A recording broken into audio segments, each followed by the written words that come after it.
Atio wanni kana jireenya kan keessa gufuu sittin taane wallisaa ta'uu kan keetiin mee akkamitti dabarsu jirta?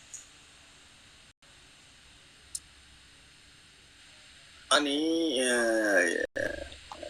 yeroo hedduu gartee bakka fofokkottuu hin dhaqu bakka nama daallee hin dhaqu waltajjiin irratti dhiyaadhullee bakkuma nama daaltuun irratti dhiyaachuu barbaada bakkuma kabajaadha kannitu hedduu hin deddeemuu jechuu barbaadeeti gama ashiitaadhaan moggaa dabarru ashiitaan umriidhaan irra xiqqoodha garuu nu lamaan gartee osuma ijoollummaa keessa jiru osuma dargaggummaa keessa jirruuti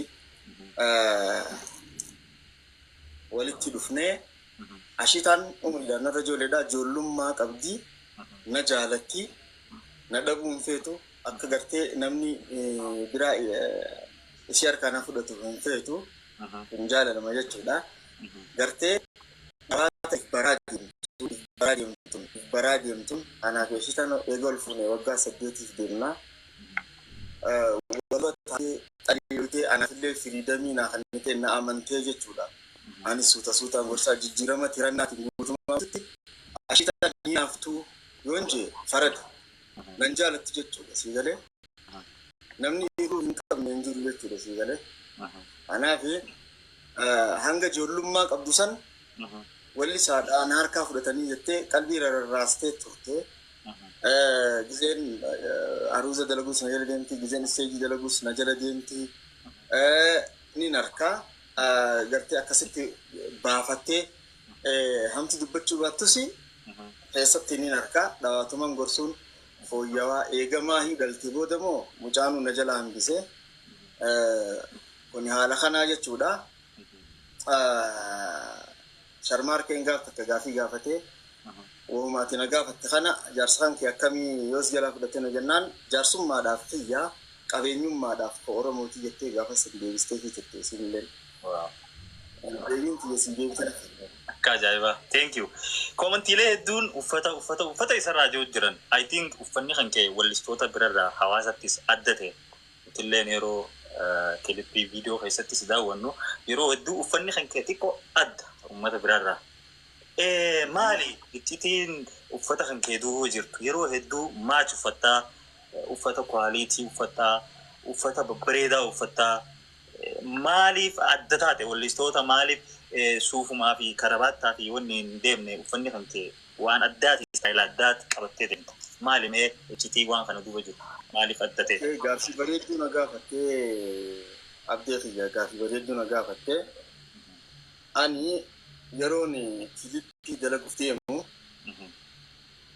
iskiriptii kilippiitii fi moor kan hin cinqamu uffata irratti hin cinqama biiwtii kilippiidha jechuudha uffata irratti hin cinqama kilippii tokko dalaguudhaaf eega iskiriptii baasee booda jechuudha eegan iskiriptii barreessee baasee booda iskiriptii san boodaanin uffata itti yaadee uffata xiyyeeffaan qopheessee fiqee booda gara kilippiidhaa seena uffata kana eessaa fidaa kajuuf immoo gabbaanii yoo magaalarra barbaadan hin jiru uffata anwaatu diizaayinii godhata si galee uffata normaaluma eegaan daleessee booda diizaayinii isaa eegaan baasee xumuree booda nama naa tolchittiin diizaayina san itti kannee akkasitti naa dalaganii carqii uffata saniif taatu immoo taasii hin argamnes hiriyoota kiyya haala jirantu naa ergaa ittimee uffata kanaa naa ergaa jeeni naa erganii haala saniinin uffata kiyyaa pirootokola kiyya eeggadhaa jechuudha. Wow. Thank you for galatoomii gaafiin teessan deebite jeetii yaada. Tole taaptaappii miliyoona takka galchaa 700 jirtanii. Okay, kana wal qabatee gama faamiliinoo maatiin tante hundi lubbuun ni jiranii. Wallee hoo isin ja'anii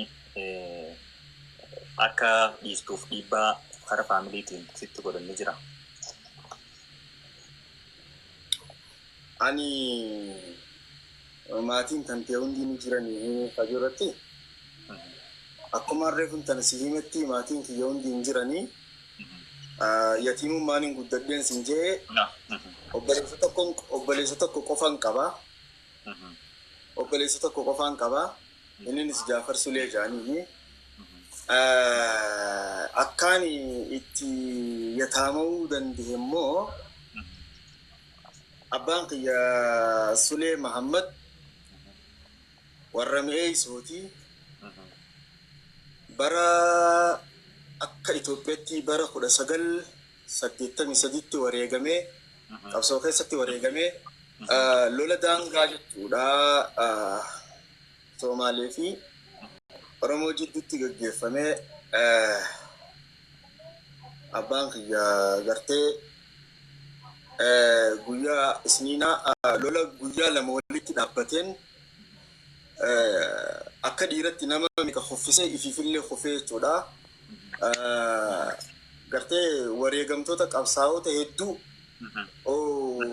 aarsaa xiqqaa kafalamtu miidiyaa kanarratti faarfama yeroo hedduu warra aarsaa wareegama gurguddaa kafalanii hayni isaanii dabulamee maqaan isaanii guyyaa takkallee dhawamee hin beekne keessa abbaan kiyya tokko abbaa kiyya qofaa miti gartee qabsaa'ota hedduu maqaan isaanii awwaalamee jira jechuudha. Nasiiba hiree takka takka irra guddaa gartee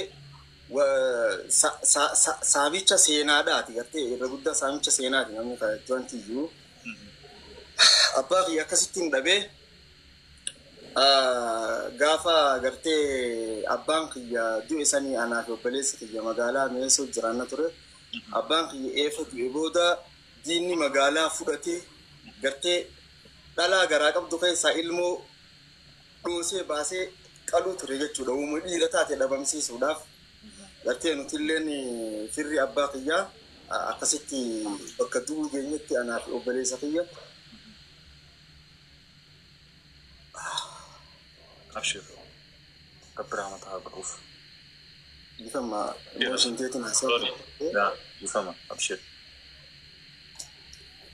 أكسين مقالة نيسر نباسني بادية قلية بادية قلية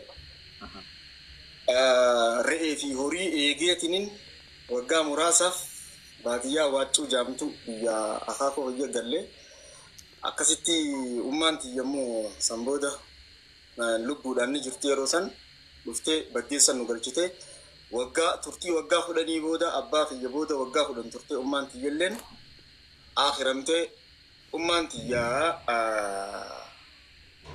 sabni isiidhaa Yamaniidha Oromoodha miti abbaan kiyya Oromoodha ummaan tiyya Yamaniidha saban jechu garanumaanu akka eenyummaa kiyya beekaniifin ifaanifatti dubbadha.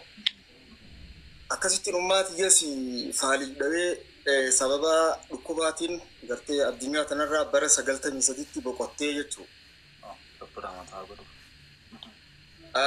Akkasittiin sanbooda haareetti yatiimummatti bahee barumsas muraa jiruun addunyaa tun gis takka gadi gis takka olii ani gartee seenaa tiyya irraa gaaf takka sirba waggaa 7 dura biyya keessatti ni yaadadha guyyaan ijoollummaa tiyyaan hamileen na cabte gaafa yatiimummaan maatii toodhamnaan mana na ijaarratte si irkoo naatee asiin nagahe galatoom yaa rabbii kiyya jeekaniin itti rabbii kiyya galatoomfadhe jira. By the way ilmi namaa tokko har'a Farhaan Baddeessaa beekamee gartee sirboota isaa jaalalaa kana lallaan kiliptii isaa bareedaa kana lallaan namu seenaa nama gaddisiistu if duubaa qaba. Sagalee background if dandee qaba namu if duubaa. Kana si deebite na fakkaatu deebiin tiyya.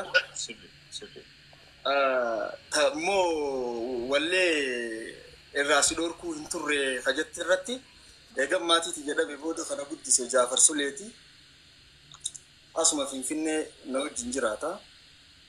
Isaan na guddisee maatiin tiyya jiraattee nan dhorkitu Jaafar Sulee garuu irraa na dhorkuu ture.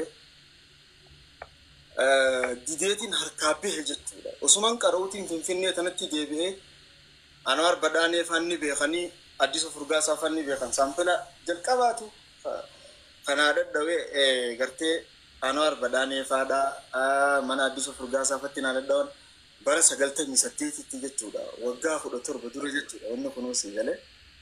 Look.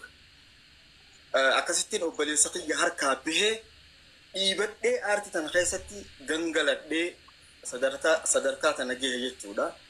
Garuu yeroo sanitti beekamtii haalaan fadha ture akka abaluufaa jechuun beekamtiidhaaf gaabbuu ture. Garuu eegan beekamtii arge booda beekamuu fayyattiin gaabbee waan si ajaa'ibu keessa. Maaliifi aartiin itoo walleen aartii walumaa galattu biyya barbaaddi. Biyya takka keessatti sukuffifti nama gingilchaadhaan bishaan waraabuu taata. Gartee? Gingilchaadhaanin waggaa 17 gingilchaadhaanin bishaan waraabu jiretti jijjiirama takkallee irratti hin jirtu jechuudha.